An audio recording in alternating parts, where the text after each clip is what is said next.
membincangkan tentang sistem kehidupan dalam agama Islam bagi sistem jenayah. Kita lihat dulu konsep jenayah ni sendiri. Dari bahasa Arab adalah jenayat ataupun jenayah yang membawa maksud kesalahan yang dilakukan terhadap tubuh, harta dan maruah. Dari segi istilah pula adalah pencerobohan terhadap tubuh yang boleh dikenakan kisah atau denda. Dan maksud umum jenayah adalah segala perbuatan yang diharamkan oleh syarat terhadap diri, nyawa, agama dan harta. Kalau kat Malaysia ni kita ada jenayah apa? Membunuh, merompak, mencuri, ya, semua itulah dikira sebagai jenayah. Dan dalam konsep jenayah ni kami akan membincangkan tentang hukum qisas, hukum hudud dan hukum takzir. Yang pertama kita tengok dulu hukum qisas. Apa itu qisas? Qisas membawa maksud melakukan tindakan sama yang berbentuk serangan fizikal terhadap seseorang seperti yang dilakukan terhadap orang lain.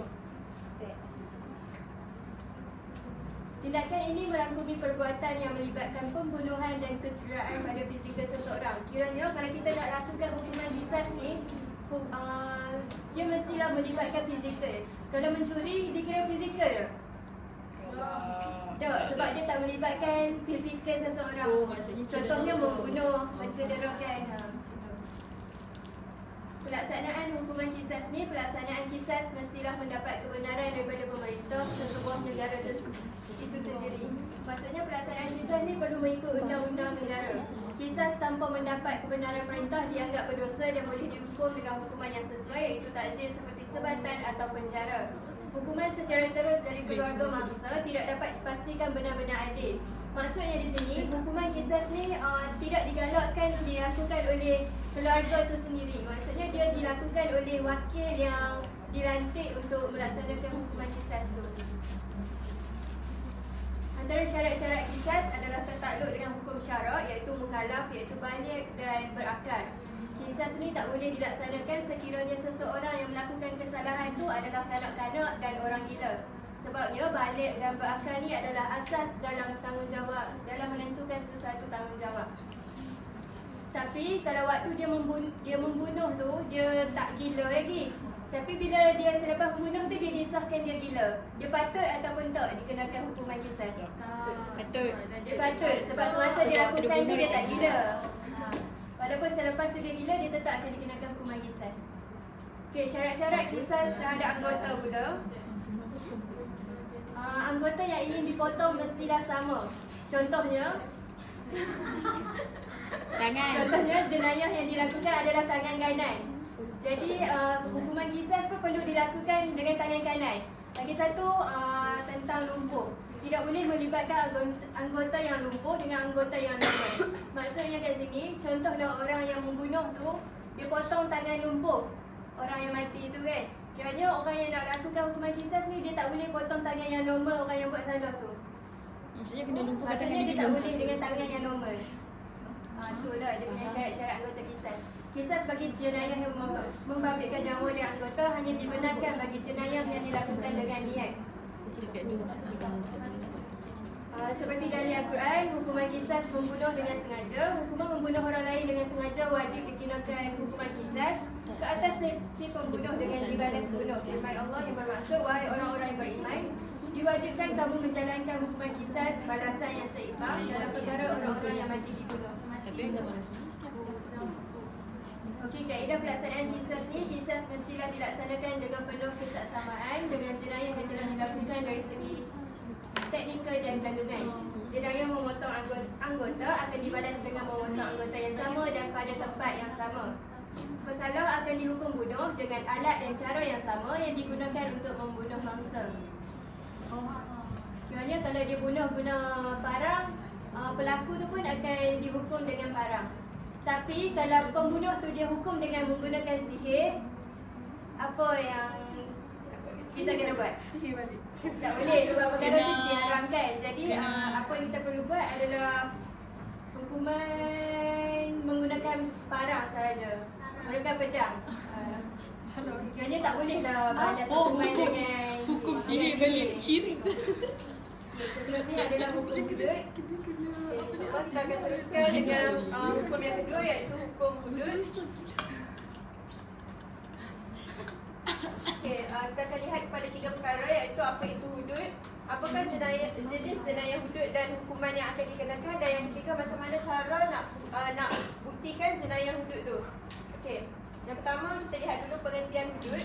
Hudud dari segi bahasa adalah menahan dan mencegah. Dari segi istilah pula, keseksaan yang telah ditetapkan oleh nas-nas Al-Quran dan As-Sunnah yang wajib dilaksanakan sebagai hak Allah Subhanahu Wa Taala. Kadang hukumannya tidak boleh dipindah sama ada dikurang atau ditambah. Okey, hak Allah Subhanahu Wa Taala ni adalah kesalahan yang berkaitan dengan kepentingan masyarakat umum yang dapat merosakkan ketenteraman orang ramai, dan hukuman-hukumannya akan membawa manfaat kepada mereka. Salah satu jenayah hudud yang boleh kita ni adalah mencuri. Okey, bila mencuri ni dia merosakkan ketenteraman lah, sebab ambil hak orang kan. Lepas tu bila hukumannya pula memotong tangan. Jadi bila orang tahu hukuman hudud ni, orang tak akan buat sebab takut akan dipotong tangan. Jadi dalam masa yang sama akan membawa manfaat lah kepada masyarakat setempat. Okay, seterusnya kita akan lihat jenayah hudud dan hukumannya. Pertama, berzina. Berzina ni adalah melakukan hubungan seks antara lelaki dan perempuan tanpa akad yang sah. Hukumannya yang pertama, bagi pasangan yang belum berkahwin disebat 100 kali, manakala bagi penzina yang sudah berkahwin direjam sehingga mati.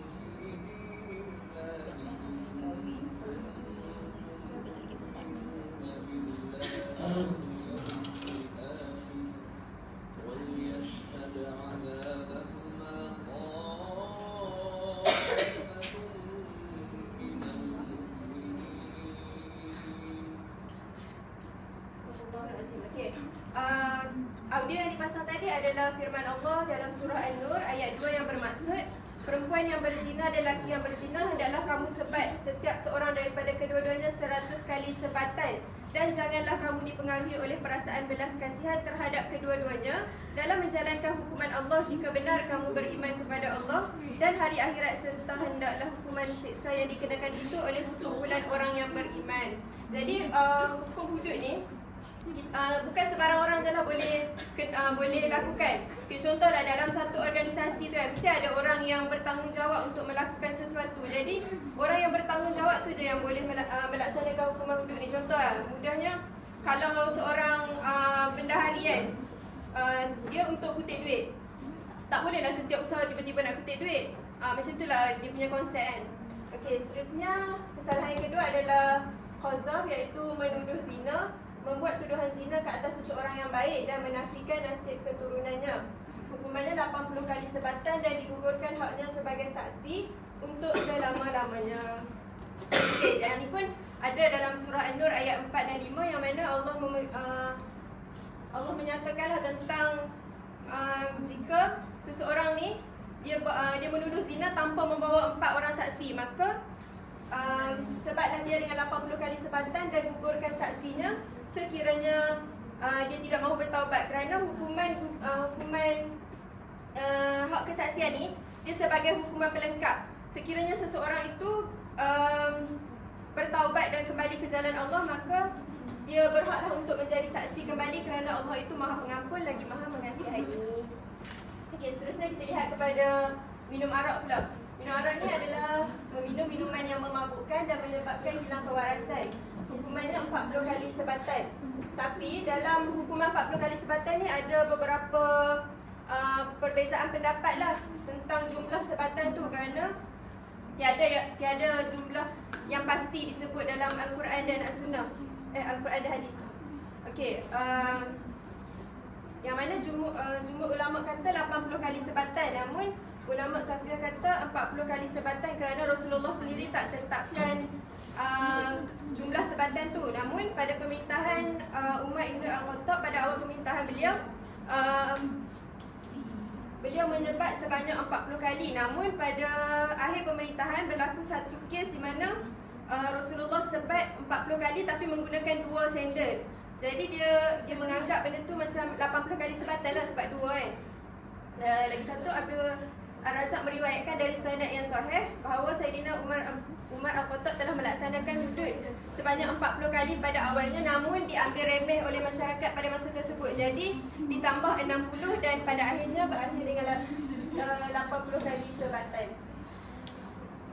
Okey, seterusnya adalah mencuri.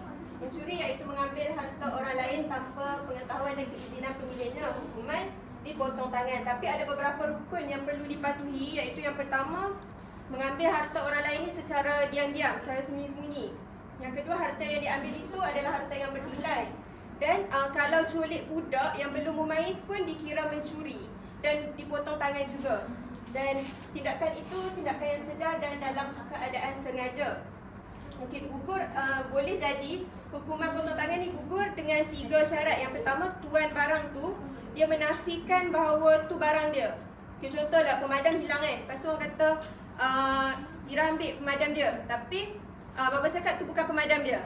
Jadi hukuman tu digugurkan. Okey, faham kan? Yang kedua, pencuri menarik balik pengakuan tanpa bukti. Contoh, ada satu kes kehilangan duit.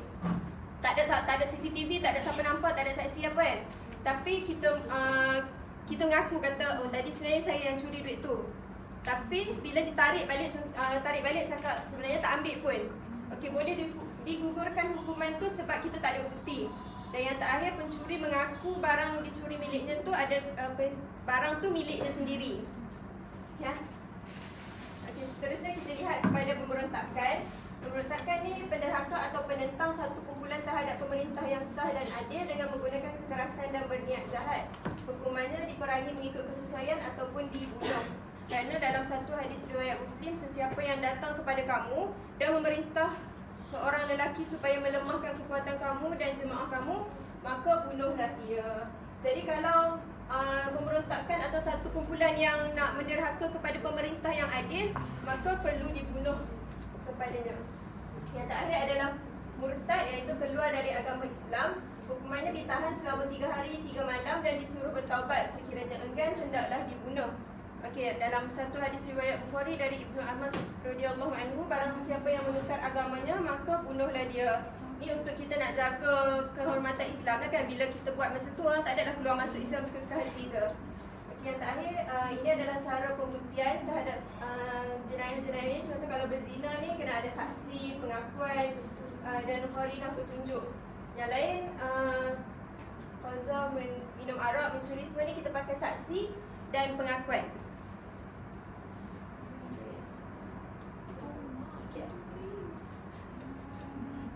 Okey, dalam Hanya lagi sampai ketemu dia akan ya. Okey, dalam video ni sebenarnya kiranya dia ambil duit orang. Lepas tu dia bermimpi yang tangan dia akan dipotong. Itulah hukuman hudud kalau mencuri akan dipotong tangan.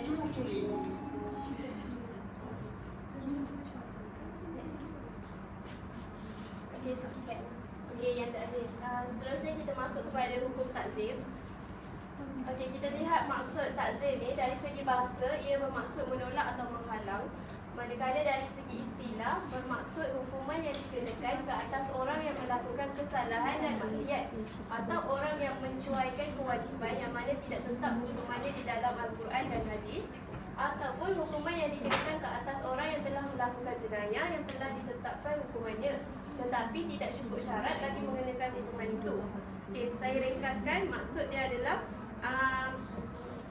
penjenayah ni telah tersabit kesalahan yang boleh mengganggu ketenteraman awam seperti mengumpat, berjudi, rasuah, mengedar serta penyalahgunaan gada. Okay, kita lihat kepada hukuman bagi kesalahan takzir. Yang pertama paling ringan sekali adalah sebelum tu hukuman bagi takzir ni di atas budi bicara hakim dekat mahkamah. Okay, yang pertama nasihat. Nasihat ni menasihati orang yang melakukan kesalahan kecil yang pertama kali agar dia tidak ulang lagi lah kesalahan tu. Lepas tu kalau teguran yang rasmi dilakukan oleh hakim agar orang yang melakukan kesalahan tu akan berusaha untuk memperbaiki diri dia. Dilihat kepada ancaman. Ancaman ni maksud dia mengancam. Last kali, hikmah pelaksanaan hukuman jenayah pertama, mengajar manusia untuk mematuhi apa yang diperintahkan oleh Allah dan Rasulullah sallallahu alaihi wasallam. Yang kedua,